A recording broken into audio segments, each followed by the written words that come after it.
Uma disputa territorial de séculos que vive um capítulo agudo. Uma região que tem potencial para ser uma das maiores jazidas de petróleo do mundo. Um presidente que fala em anexação e apela à União Nacional às vésperas de um ano eleitoral. Eu sou Antônio Mami e esse aqui é o Durma Com Essa, o podcast de notícias do Nexo.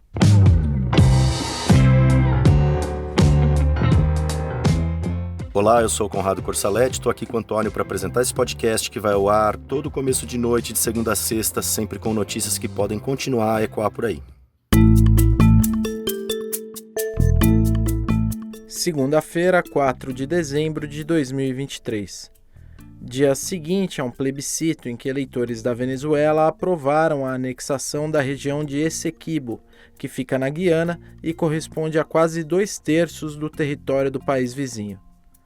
Segundo o Conselho Nacional Eleitoral venezuelano, 95% dos votantes se disseram favoráveis à anexação, o que dá mais ou menos 10.500.000 eleitores num país onde mais de 20 milhões de pessoas estão aptas a votar. A participação no plebiscito não era obrigatória e a votação não tem caráter vinculante, isso é, ela não tem força de lei. Mas o resultado respalda as pretensões do governo de Nicolás Maduro de avançar sobre um território rico em petróleo que é alvo de uma disputa histórica entre Venezuela e Guiana. O plebiscito aconteceu depois de a Assembleia Nacional ter aprovado a sua organização, isso em setembro. De lá para cá, o governo Maduro fez uma forte campanha para a retomada da área que é chamada na Venezuela de Guiana Essequiba. Foi uma campanha marcada por muita propaganda para mobilizar o eleitorado a votar sobre a questão. Foi uma campanha marcada também por um discurso agressivo contra o governo guianense, chamado de fantoche do imperialismo pelo Maduro e pela cúpula militar. Uma das maiores empresas petrolíferas do mundo, a americana ExxonMobil, explora campos na Guiana. Além disso, o país tem acordos de cooperação militar com os Estados Unidos que se dizem atentos às movimentações da Venezuela na região. O plebiscito trazia 5 perguntas, às quais o eleitor tinha que responder sim ou não. Entre outras determinações, os eleitores concordaram com a criação do estado de Guiana Essequiba e com a integração da população desse território à Venezuela, o que inclui a concessão de cidadania e documentos venezuelanos a eles e a incorporação desse estado no mapa da Venezuela. Hemos dado los primeros pasos de una nueva etapa histórica para luchar por lo nuestro, para lograr recuperar lo que nos dejaron los libertadores, la Guayana Esequiba. Y el pueblo venezolano ha hablado alto y claro. Y esta victoria le pertenece a todo el pueblo de Venezuela, sin discriminación, sin partidismo. Você ouve aí o Maduro num discurso logo depois da divulgação do resultado do plebiscito no domingo. Ele também disse que iria conversar sobre a situação com o presidente da Guiana, o Irfan Ali. Irfan Ali, que por sua vez, também falou aos guianenses depois que foi revelado o resultado das urnas venezuelanas. Em uma transmissão em cadeia nacional, ele disse que, abre aspas, não há nada a temer nas próximas horas, dias, meses, fecha aspas. No amount of rhetoric, fear or terror coming from our neighbor would shake our resolve in the fact, in the truth that Essequibo belongs to Guyana and our border. Você ouviu aí o presidente da Guiana falando a correligionários no discurso no domingo. Nesse trecho que você ouviu, ele disse que nenhuma retórica de medo ou terror vinda da Venezuela vai mudar o fato de que Essequibo pertence ao país. O presidente do Brasil, Luiz Inácio Lula da Silva, se manifestou sobre o plebiscito ainda no domingo, enquanto a votação era realizada. Numa resposta a jornalistas que acompanhavam a sua viagem à COP28 no Emirados Árabes Unidos, o Lula já dizia ter certeza que o Maduro ia conseguir o que queria com o plebiscito, ou seja, o aval da população para anexar Essequibo. E também se mostrou apreensivo com o desenrolar da questão. Só tem uma coisa que a América do Sul não está precisando agora, é de confusão. Se tem uma coisa que nós precisamos para crescer e para melhorar a vida do nosso povo, é a gente baixar o facho, trabalhar com muita disposição de melhorar a vida do povo e não ficar pensando em briga. Para entender toda essa confusão citada pelo Lula, é preciso voltar no tempo. É preciso voltar, pelo menos, até o século XVIII, quando o território da América do Sul ainda era dividido entre colônias de países europeus.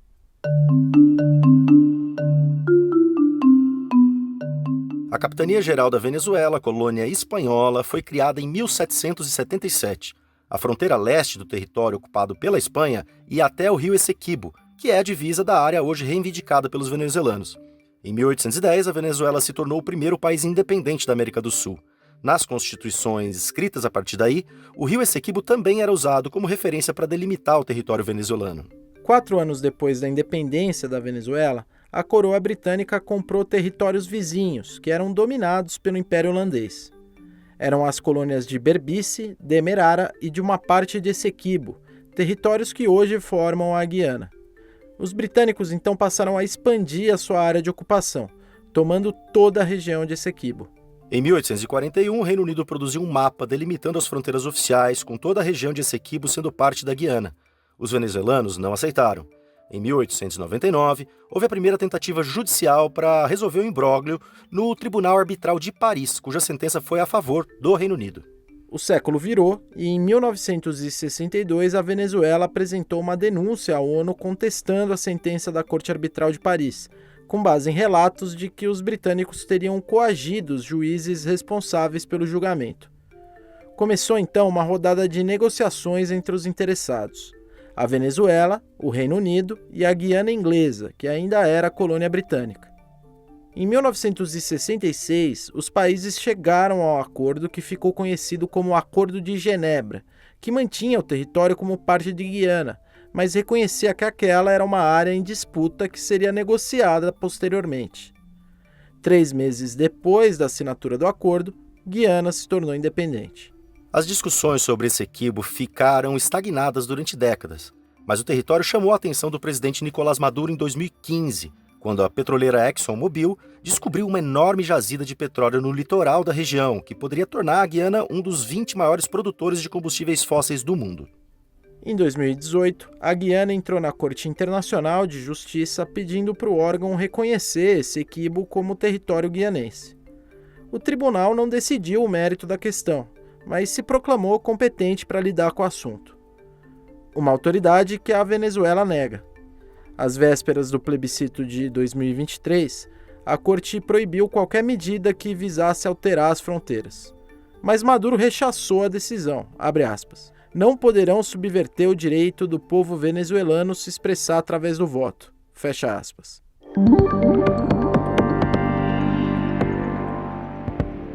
Para além de toda a questão histórica e dos interesses econômicos envolvidos em Essequibo, existe uma questão de conjuntura que ajuda a entender essa disputa. É que a Venezuela está prestes a entrar num ano eleitoral.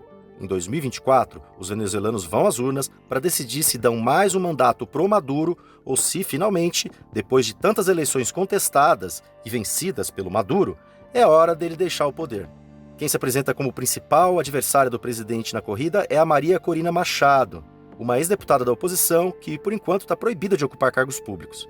Existe uma expectativa de que ela possa se candidatar, porque a Venezuela assinou há pouco tempo um acordo com os Estados Unidos se comprometendo a realizar eleições livres e justas em troca da suspensão de sanções comerciais americanas que pressionavam a economia venezuelana. O Nexo ouviu o historiador Rafael Araújo, professor da Universidade do Estado do Rio de Janeiro, para entender se o plebiscito faz parte de um cálculo eleitoral do Maduro.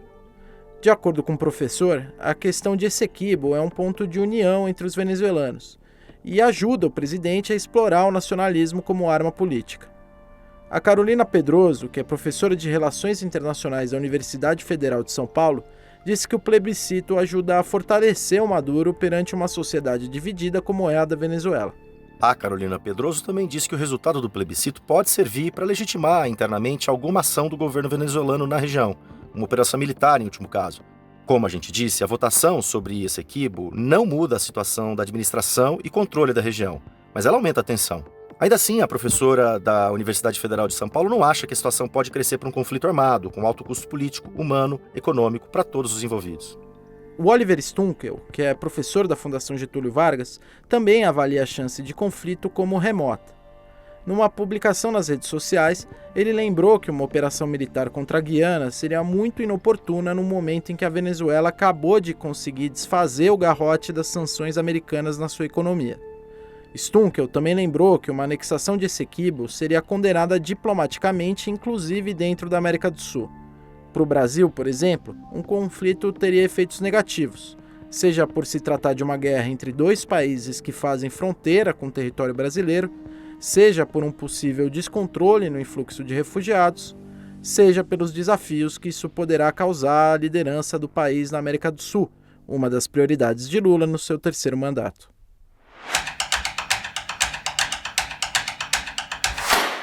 As minas para exploração de sal-gema da Braskem sob o solo de Maceió estão fazendo bairros inteiros afundar na capital alagoana.